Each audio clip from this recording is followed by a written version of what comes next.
एक बार एक गांव के बाहर जंगल में एक बहुत बड़े संत ने अपना डेरा डाला। उस गांव के व आसपास के गांव के लोग संत के पास अपनी समस्या लेकर आते और संत उन्हें उन समस्याओं के हल बड़े ही रोचक अंदाज में बताते।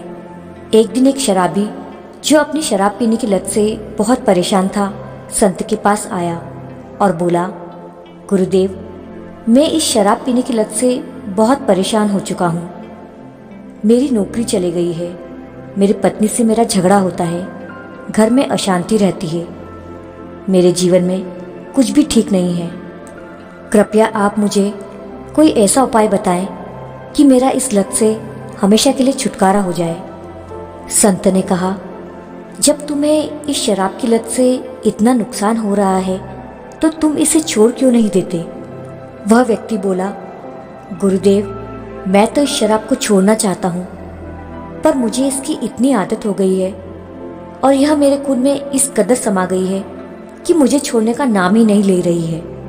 संत ने कहा, तुम कल फिर से आना, मैं तुम्हें शराब छोड़ने का उपाय बता दूंगा। दूसरे दिन वह व्यक्ति संत के पास गया।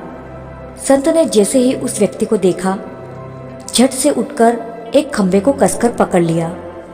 जब व्यक्ति ने इस तरह संत को खंभा पकड़े देखा तो कुछ देर तो वह शांति से खड़ा रहा, पर जब बहुत समय निकलने पर भी संत ने खंभे को नहीं छोड़ा तो उसने संत से पूछा, गुरुदेव, आप क्यों इतनी देर से इस खंभे को बिना वजह पकड़कर खड़े हैं? तब संत बोले, मैंने इस खंभे को नहीं पकड़ा है, बल्कि यह खंभा मुझे पकड़े हुए है। मैं चाहता हूँ कि यह मुझे छोड़ दे, पर यह तो मुझे छोड़ ही नहीं रहा है। यह सुन उस व्यक्ति को हंसी आ गई और वह बोला, गुरुदेव, मैं शराब जरूर पीता हूँ, पर मूर्ख नहीं हूँ। आपने खुद अपनी मर्जी से इस खंभे को पकड़ रखा है।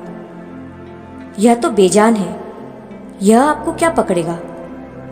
यदि आप निश्चय कर लें और चाहें तो इसी वक्त इसे छोड़ सकते हैं। संत बोले, नादान, यही तो मैं तुम्हें समझाने का प्रयास कर रहा हूँ।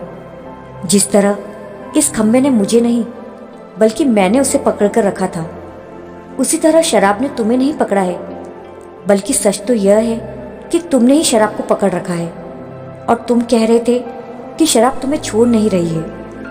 अगर तुम अपने मन में निश्चय कर लो, संकल्प ले लो कि मुझे अभी इस व्यसन का त्याग करना है, तो इसी वक्त तुम्हारी शराब पीने की आदत छूट जाएगी। वत्स, शरीर की हर क्रिया मन के द्वारा नियंत्रित होती है और मन में जैसी इच्छा शक्ति प्रबल होती है वैसा ही कार्य सफल होता है। इसीलिए इस दुनिया में कोई भी व्यसन ऐसा नहीं है जिसे छोड़ा नहीं जा सकता। बस इच्छा शक्ति होनी चाहिए। इच्छा शक्ति उस कल्प वृक्ष के समान है जो आपको वह सब कुछ दे सकती है जो आप पाना चाहते हैं। वह व्यक्ति उन संत के अमृत वचनों से इतना प्रभावित हुआ कि उसने उसी वक्त शराब न पीने का संकल्प लिया।